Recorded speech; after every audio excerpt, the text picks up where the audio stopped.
bien écouter la parole de Dieu, parce que Dieu nous parle, Dieu nous donne des conseils et des instructions. Et nous devons être attentifs à ce que Dieu nous dit. Amen. Et c'est pour ça que nous suivons aujourd'hui la deuxième partie de ce message. Bien entendre Dieu, c'est bien s'entendre avec Dieu. Et vous voyez l'image de ces deux oreilles. On avait vu que c'est important d'entendre des deux oreilles, entendre de façon stéréo, comme on dit, n'est-ce pas? Et nous avons vu rapidement, je rappelle que les oreilles ont 4 fonctions principales. La première fonction de l'oreille nous permet d'entendre l'audition. La deuxième fonction de l'oreille nous permet donc d'écouter et de comprendre des choses. Amen. Et la troisième fonction de l'oreille, ça nous permet d'avoir l'équilibre. Tu es équilibré, tu marches dans l'équilibre parce que tes oreilles vont bien. Et le quatrième point très important sur les oreilles aussi, les scientifiques disent que 90%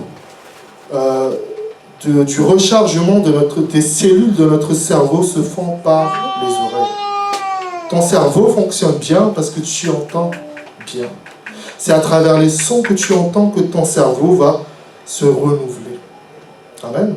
Donc vous comprenez bien que en fonction de ce que nous entendons, en fonction de ce que nous écoutons, notre cerveau va plus ou moins bien fonctionner. Amen. Et l'objet de ce message cet après-midi, cette deuxième partie, c'est Dieu veut nous parler, Dieu veut que nous écoutions attentivement sa parole. Alléluia. Donc nous allons continuer, nous allons regarder un instant ce que dit la parole de Dieu. Pourquoi faut-il entendre la parole de Dieu? Nous avons déjà vu la semaine dernière, je le redis rapidement. La Bible dit dans Romains chapitre 10, verset 17, « Ainsi la foi vient de ce qu'on entend, et ce qu'on entend vient de la parole de Christ. » La Bible explique ici que ce que tu entends, ce que tu écoutes, va susciter la foi en toi. Quand on dit à quelqu'un, tu es capable de le faire, il va être encouragé, fortifié pour y aller. Si au contraire on le décourage, il dit, depuis qu'il est petit, on lui dit, tu es nul, tu ne sers à rien, tu ne réussiras jamais, ça va brimer l'enfant. L'enfant va être découragé, il va avoir peur de faire quelque chose. Amen. Parce que la foi vient de ce qu'on entend. Ce qu'on entend, la foi, c'est-à-dire ce que tu crois, vient de ce que tu entends. Et il y a beaucoup de personnes qui ont ce qu'on appelle des croyances et ont des peurs bizarres. On nous a appris, par exemple, que pour avoir de la chance, il fallait toucher du bois. Je touche du bois. Parce qu'on leur a dit ça, que si tu touches du bois, tu vas avoir de la chance. C'est pas ce que dit la Bible. Amen. Ça, c'est ce qu'on appelle une croyance. C'est faux.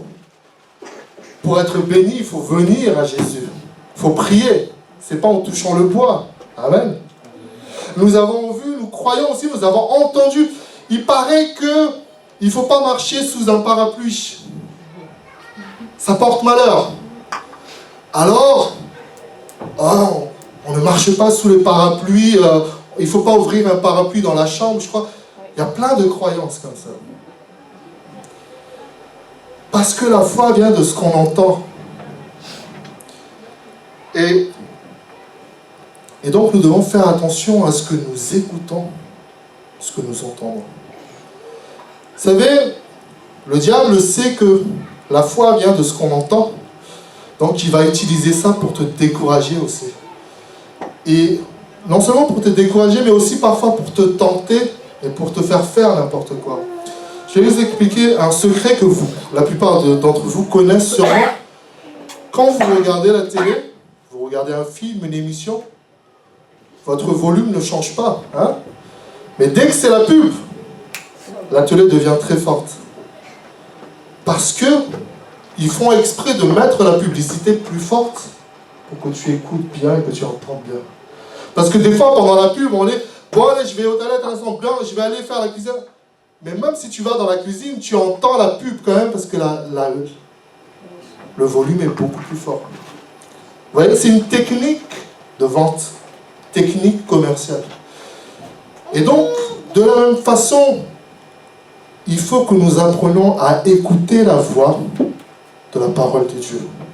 À travers la prédication que nous écoutons, à travers la Bible que nous lisons. Parce que la Bible dit ici, la foi vient de ce qu'on entend, et ce qu'on entend vient de la parole de Christ.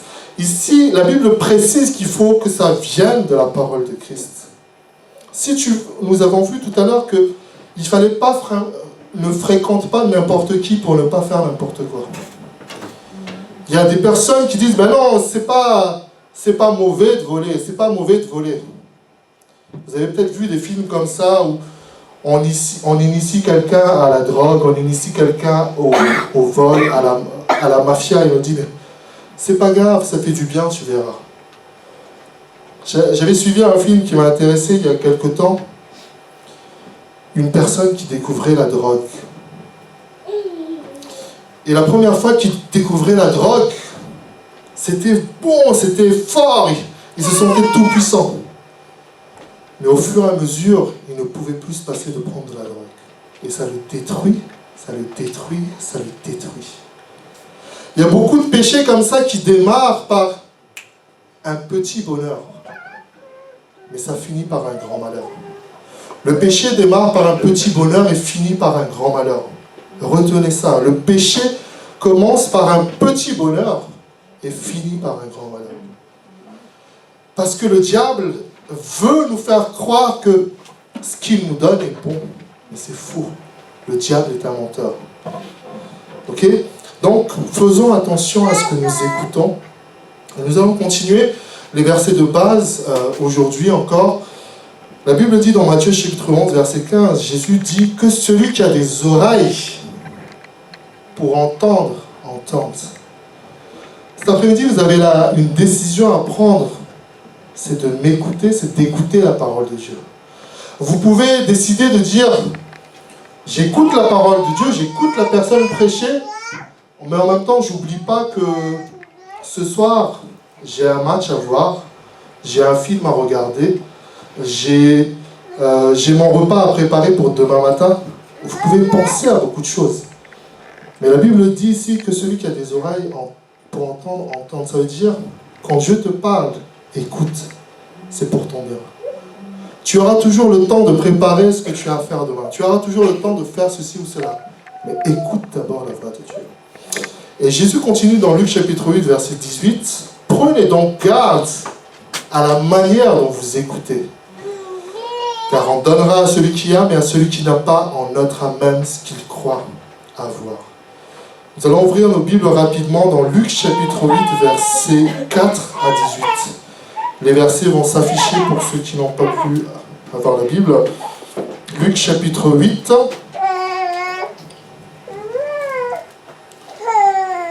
Luc chapitre 8, du verset 4 jusqu'au verset 18.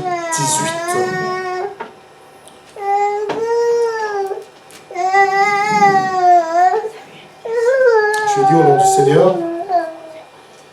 Une grande foule s'étant assemblée et des gens étant venus de diverses villes auprès de lui, il dit cette parabole. Un semeur sortit pour semer sa semence. Comme il semait, une partie de la semence tomba le long du chemin, elle fut foulée aux pieds et les oiseaux du ciel la mangèrent. Une autre partie tomba sur le roc. Quand elle fut levée, elle sécha parce qu'elle n'avait point d'humidité. Une autre partie tomba au milieu des épines. Les épines crurent avec elle et l'étouffèrent.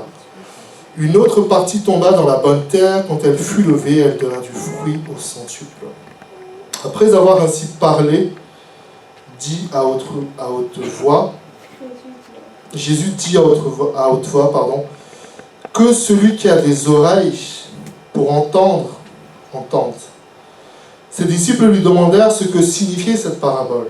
Il répondit, il vous a été donné de connaître les mystères du royaume de Dieu, mais pour les autres, cela leur est dit en parabole, afin qu'en voyant, ils ne voient pas, et qu'en l'entendant, ils ne comprennent pas. Voici ce que signifie cette parabole. La semence, c'est la parole de Dieu. Continuons. Ceux qui sont sur le long du chemin, ce sont ceux qui entendent, puis le diable vient et enlève de leur cœur la parole de peur qu'ils ne croient et soient sauvés. On va s'arrêter un instant là. La Bible dit ici, Jésus donne une parabole et il explique que la parole de Dieu est une semence versée dans nos vies. Amen. Et il dit ici qu'il y a plusieurs sortes de terres. Et il dit ici au verset 12, ceux qui sont le long du chemin, ce sont ceux qui entendent, puis le diable vient et enlève de leur cœur la parole de peur qu'ils ne croient et soient sauvés. Pourquoi j'adresse cette prédication cet après-midi? Bien entendre Dieu, c'est bien s'entendre avec Dieu. C'est parce que je sais, par expérience, et je sais que la parole de Dieu transforme les cœurs et les vies. Et le travail du diable, c'est de t'enlever la parole de Dieu afin que tu ne puisses pas être sauvé. Vous voyez ce qui est affiché au verset 12 ? Le diable vient et enlève de leur cœur la parole de peur qu'ils ne croient et qu'ils ne soient sauvés. Parce que quand tu entends la parole de Dieu, la foi vient, l'espoir renaît, la force vient. Amen. La paix vient. Et le diable sait que si tu gardes cette parole, tu vas être sauvé, tu vas être encouragé, tu vas retrouver ton chemin. Donc il va tout faire pour voler la parole. Comprenez? C'est pour ça que nous devons faire attention de dire « J'écoute ce que Dieu me dit. Je nettoie mes oreilles, je caresse mes oreilles, mais j'écoute. Parce que je sais que la parole de Dieu veut me faire du bien. » Amen. Nous continuons au verset 13. Ceux qui sont sur le roc, ce sont ceux qui, lorsqu'ils entendent la parole, la reçoivent avec joie, mais ils n'ont pas de racines, ils croient pour un temps, et ils succombent au moment de la tentation. Nous allons continuer au verset 14. Ceux qui sont tombés parmi les épines, ce sont ceux qui, ayant entendu la parole, s'en vont et la laissent étouffée par les soucis, les richesses et les plaisirs de la vie, et ils ne portent pas de fruits qui viennent à maturité. J'aimerais aussi insister sur ce verset 13 et 14. Si vous voulez, un des messages que nous devons comprendre cet après-midi, c'est que nous avons la responsabilité de garder la parole de Dieu en nous. Quand tu entends la parole de Dieu, et c'est pour ça que la prédication que vous entendez cet après-midi sera demain matin disponible sur YouTube. Amen, sur Facebook et sur YouTube. Pourquoi? Pour que tu puisses regarder à nouveau la parole de Dieu et entendre. Parce que là, pendant que je prêche, peut-être que tu vas comprendre que 30 ou 40%. Mais demain, tu vas la réécouter. Mardi ou mercredi, tu vas la réécouter. Tu vas dire, ah, il y a quelque chose de plus que j'ai reçu. Parce que tu dois travailler la parole de Dieu pour que tu puisses la garder. Parce que beaucoup de fois, on entend une prédication de 30-40 minutes le dimanche, et toute la semaine, on n'entend que des mauvaises nouvelles, que des choses qui nous font peur. Si vous vivez en France, vous comprenez que les musulmans sont méchants, hein. On a des terroristes partout. Hein. Et tu as peur, dès que tu vois un musulman, tu dis peut-être qu'il va me couper la tête, il va mettre la bombe. Mais c'est n'importe quoi. Mais nous devons aussi avoir à côté de ces mauvaises nouvelles la parole de Dieu qui nous fortifie, dire même s'il y a des terroristes partout, moi je marche en paix parce que Dieu m'accompagne. Amen. Que Dieu est mon refuge. Alléluia. Et c'est pour ça que garde aussi toujours la parole de Dieu. La Bible dit dans Psaume 119, David dit « Je serre ta parole contre mon cœur, afin de ne pas pécher contre toi. » Il faut prier, il faut passer du temps à écouter la parole de Dieu, à lire la parole de Dieu. C'est ça qui nous aide. Amen. Nous allons continuer au verset 15. Celui qui est tombé dans la bonne terre, ce sont ceux qui, ayant entendu la parole avec un cœur honnête et bon, la retiennent et portent du fruit avec persévérance. Je vais m'arrêter là un instant. Vous savez, la parabole du semeur, c'est une parabole sur la patience et la persévérance. Il y a beaucoup de personnes qui veulent aller trop vite. Et beaucoup de personnes qui veulent semer aujourd'hui et récolter tout de suite le lendemain. Mais la Bible dit que Dieu est un Dieu de saison. Amen. Des temps et des circonstances. Il n'y a pas de fruit qui pousse en une journée. Une carotte ne pousse pas en une journée. Amen. Même les plus grands scientifiques n'ont pas encore réussi à faire que la carotte pousse en une journée. Il y a toujours des saisons. Amen. Mais vous voyez, quand tu sèmes quelque chose, et c'est ce que nous avons vu tout à l'heure, parfois la parole sèche parce qu'il n'y a pas d'humidité, dit la Bible. Il faut verser l'eau par la prière. La semence est plantée, c'est la parole de Dieu. Et pour que tu puisses récolter, il faut arroser par la parole de Dieu. Amen. Et tu dois arroser, prier jusqu'à ce que le fruit porte. Amen. Et vous savez, Dieu m'a parlé de cet exemple et je vous la partage par rapport à la semence. Il y a des personnes qui essayent d'avoir des enfants. Quand un couple essaye d'avoir un enfant, ils se connaissent, ils se fréquentent et ils passent dans le rapport pour pouvoir enfanter, n'est-ce pas? Et il y en a qui font des rapports, et qui ne réussissent toujours pas à enfanter. Il y en a parfois, ils doivent insister pour que la semence porte du fruit. Et à un moment donné, quand le rapport se fait, l'ovule rencontre la spermatozoïde, là, la semence est plantée, la femme peut enfanter. Mais des fois, il faut parfois insister comme ça. Des fois, tu entends la parole de Dieu, tu n'as toujours pas compris. Tu entends une deuxième fois, tu n'as pas compris. Une troisième fois, tu n'as pas compris. 6 fois, 7 fois. Demande à Dieu jusqu'à ce que tu comprennes la parole de Dieu. Seigneur, parle-moi. Il faut que ça rentre. Il faut que ce que tu sèmes en moi puisse porter du fruit. J'aurai l'occasion de revenir sur ça dans une autre prédication. Nous sommes tous enceintes. Et si nous devons être enceintes, le gros ventre que vous voyez là, il faut que ça porte du fruit. Ça va sortir. Amen, amen. Et tu dois être enceinte. Tu enfantes quelque chose. Amen. Et soit tu enfantes quelque chose de positif, soit tu enfantes quelque chose de mal, de négatif. Il y a des gens qui ont dans leur ventre, dans leur sein, quelque chose de négatif. Ils se préparent. Le jour où je vois cette personne dans la rue, là, elle va m'entendre.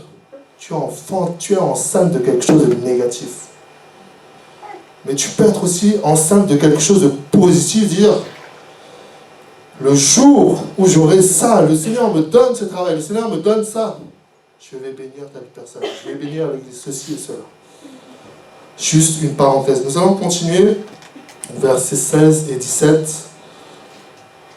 Personne, après avoir allumé une lampe, ne la couvre d'un vase ou ne la met sous un lit, mais il la met sur un chandelier afin que ceux qui entrent voient la lumière. Au verset 18, qui a été surligné en rouge, prenez donc garde à la manière dont vous écoutez, car on donnera à celui qui a, mais à celui qui n'a pas, on notera même ce qu'il croit avoir.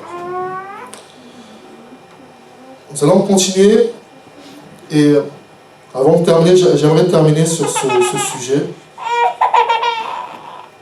La Bible dit, c'est bien d'entendre, c'est bien d'écouter la parole de Dieu, mais il faut mettre en pratique.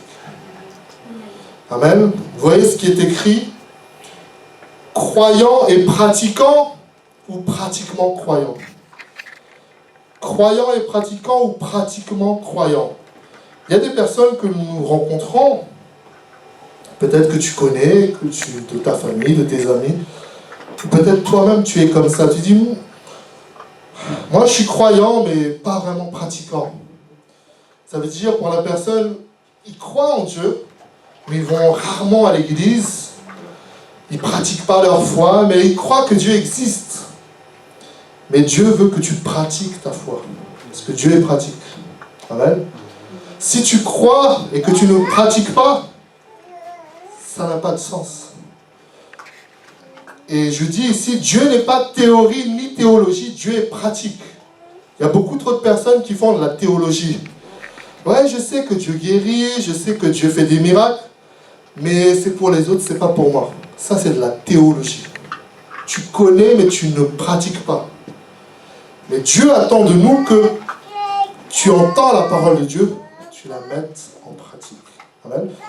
La Bible dit donc dans Jacques chapitre 1, verset 22, mettez en pratique la parole de Dieu, la parole, et ne vous bornez pas à l'écouter en vous trompant vous-même par des faux raisonnements. Sinon, on va parler de quelque chose ce matin en préparant ce message. Et on aura l'occasion de rentrer en détail dans d'autres messages, mais si vous voulez, si nous voulons toujours entendre des choses positives, des choses agréables, on écoutera beaucoup de mensonges. Parfois la vérité est difficile, parfois la vérité nous choque, n'est-ce pas?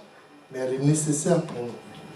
Mais si tu t'attends toujours à ce qu'on dise ceci, cela, des choses agréables, mais qui sont fausses, tu vas vivre dans le mensonge et la déception. Et la parole de Dieu nous dit la vérité. La parole de Dieu, parfois, va te dire, ne prends pas ce chemin, ne fréquente pas cette personne. C'est un danger pour toi. Et si tu te dis, non, moi je veux juste entendre des choses agréables, tu dis, oui, va te saouler, va dans les boîtes de nuit, reste toute la nuit et va fréquenter les prostituées. Mais le dimanche, tu verras, non, mais Dieu est bon, Dieu me... Non. La vérité, c'est que Dieu veut que nous pratiquions la justice, la parole de Dieu. Il ne faut pas se tromper. La Bible dit, ne vous trompez pas par des faux raisonnements. Ne dis pas, non, je crois en Dieu, donc, même si je fais n'importe quoi, Dieu va faire tout pour me bénir. C'est pas vrai. Amen. Nous allons continuer dans ce livre de Jacques, juste la lecture de verset 21 jusqu'au verset 24. Au verset 21, écoutez bien, la parole de Dieu dit, c'est pourquoi, rejetant toute souillure et tout excès de malice, recevez avec douceur la parole qui a été plantée en vous et qui peut quoi? Sauver vos âmes. Mettez en pratique la parole et ne vous bornez pas à l'écouter en vous trompant vous-même par des faux raisonnements. Et regardez bien le verset 23, c'est intéressant. Car si quelqu'un écoute la parole de Dieu et ne la met pas en pratique, il est semblable à un homme qui regarde dans un miroir son visage naturel et qui, après s'être regardé, s'en va et oublie aussitôt quel état il avait. Donc, excusez-moi, au verset 25, la Bible dit « Mais celui qui aura plongé les regards dans la loi parfaite, la loi de la liberté, et qui aura persévéré, n'étant pas un auditeur oublieux, mais se mettant à l'œuvre, celui-là sera heureux dans son activité, aura du succès dans ses entreprises. » Amen. Celui qui réussit, c'est celui qui respecte les instructions. Amen. Beaucoup de personnes comme ça, quand tu achètes un nouvel appareil, tu veux pas lire la notice, tu dis, ah non, c'est trop long la notice, c'est en japonais, c'est en allemand, c'est en français, je veux pas lire. Tu allumes ton appareil tout seul. Des fois, ça marche pas. Ça marche un instant et ça marche plus et tu sais pas comment faire. Et là, tu dis, ah, je vais quand même regarder dans la notice. Mais avant que ça tombe en panne, regarde la notice. Amen. Alléluia. Pour finir, il y a une question. Quelle est la promesse derrière l'attention que tu portes à la parole de Dieu? Vous savez, Dieu ne fait jamais rien sans rien. Et Dieu aime bénir. Nous avons vu tout à l'heure dans Jacques que celui qui écoute et celui qui se met à l'action réussit dans ses projets. Et la parole de Dieu dit aussi dans Ésaïe chapitre 48, verset 18, Dieu dit, « Oh, si tu étais attentif. » Attentif veut dire qui prête attention, qui écoute avec intérêt. « Oh, si tu étais attentif à mes commandements, dit Dieu, ton bien-être serait comme un fleuve et ton bonheur comme les flots de la mer. » Dieu veut ton bonheur, mais il faut que tu écoutes les instructions. Amen. Alléluia. Conclusion, pour résumer tout ce que nous avons vu. Faisons attention à ce que nous écoutons et à la façon dont nous écoutons. Amen. On dit que les murs ont des oreilles. Mets des murs à tes oreilles pour ne pas entendre ou écouter n'importe quoi. Amen, amen. Mets des murs à tes oreilles. Tu dis non, moi j'écoute pas ce que tu me dis n'importe quoi. Moi je connaissais quelqu'un qui me parlait toujours des choses un peu bizarres, des choses un peu sexuelles. Je dis mais voilà, il est loin de moi.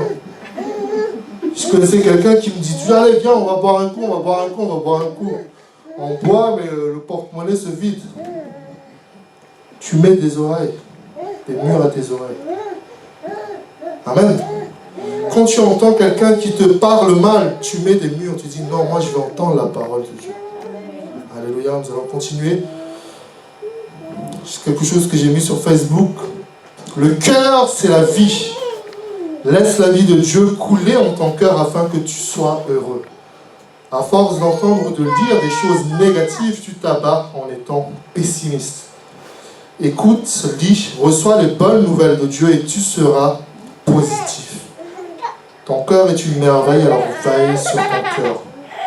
Amen. Dieu nous demande de garder les choses. La Bible dit dans Proverbes chapitre 4, verset 23, garde ton cœur plus que toute autre chose, car de lui viennent les sources de la vie. Regardez le Proverbe 12, verset 25. L'inquiétude dans le cœur de l'homme là-bas, mais une bonne parole le réjouit. Peut-être quand ça va être un qui va non toi de qu'est-ce qu'il faut man jachan faut fa ntena de man choisi ja ma pfanya ni funo. Amen. Nous allons continuer, conclusion numéro 2 pour finir. Écoutons attentivement la voix de Dieu, ouvrons nos oreilles, ouvrons nos cœurs. Amen. On dit que les murs ont des oreilles. Ne mets pas de mur à tes oreilles quand il s'agit d'écouter les conseils et les instructions de Dieu. Amen. Des fois, il faut ouvrir, des fois, il faut fermer. Amen. Et ce dernier verset, ouvre ton cœur car Dieu ouvre ses mains pour te bénir. Mets ta vie entre les mains de Dieu maintenant. Décide de prendre ta vie en main en tenant la main de Dieu car il veut t'accompagner. Tu es aimé, donc Dieu met ses mains pour t'encourager, te fortifier et te bénir. Amen. Psaume 104, verset 28 dit « Tu la leur donnes et ils la recueillent. Dieu, tu ouvres ta main et il se rassasie de bien. » Au psaume verset 16, chapitre 145, « Dieu, tu ouvres ta main et tu rassasies à souhait tout ce qui a vie. » Amen. Dieu aime bénir, Dieu veut bénir. Alléluia. Mais nous devons écouter simplement la parole de Dieu. Vous savez, dans Jean chapitre 10, je vous invite à le lire à la maison. C'est le chant que nous avons fait tout à l'heure. La Bible dit, Jésus dit, je suis le bon berger. Les brebis entendent ma voix et me suivent. Je vous pose une question pour finir. Est-ce que tu peux reconnaître la voix de quelqu'un que tu ne connais pas? On ne peut pas reconnaître la voix de quelqu'un qu'on ne connaît pas. Est-ce que tu peux reconnaître la voix de quelqu'un que tu n'as jamais entendu? C'est impossible. Tu n'as jamais entendu la voix de la personne, tu ne peux pas reconnaître la voix. Si tu n'as jamais entendu Johnny chanter, si on met un disque de Johnny, tu ne peux pas dire « Ah, c'est Johnny qui chante ». On est d'accord? Si tu entends Michel Sardou chanter, mais tu ne sais pas qui est Michel Sardou, tu ne reconnais pas la voix. Et c'est pareil pour la parole de Dieu. Quand Dieu te parle, parfois tu dis, j'aimerais bien que Dieu me parle, mais je ne comprends pas, et on dirait que Dieu ne me parle jamais. Apprends à reconnaître sa voix. Pour apprendre à reconnaître la voix de Dieu, c'est en écoutant les prédications, en lisant la parole de Dieu. Tu connais la façon de faire, la façon de parler de Dieu. Amen.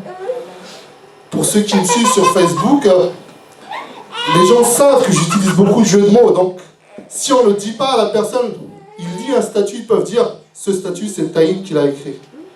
Parce qu'il y a une façon d'écrire, il y a quelque chose que j'ai l'habitude de faire. Amen. Quand Pour ceux qui ont déjà entendu mes prédications, si on ne vous dit pas c'est Taïm qui prêche, vous entendez la voix, vous entendez des exemples, vous entendez à un moment donné, je parle comme un Africain, dit non, c'est Taïm qui prêche, même si on ne te le dit pas. Parce que tu as déjà eu l'habitude d'écouter. Prenons l'habitude d'écouter la voix de Dieu. Dieu a beaucoup de choses à nous dire. Amen. Dans les moindres détails de ta vie. Alléluia. Prions ensemble. Merci Seigneur pour ta parole. Merci parce que ta parole est la vérité. Et nous avons besoin d'entendre la vérité, Seigneur, parce que c'est la vérité qui nous donne liberté. C'est la vérité qui nous sort des déceptions. C'est la vérité qui nous sort des peurs. Qu'en nous connaissant les choses, nous avons confiance, Seigneur. Merci parce que ta parole nous donne la foi. Merci parce que ta parole nous rend positifs et pleines de foi. Au nom de Jésus. Amen. Amen. Nous allons continuer notre temps de prière. Je vous invite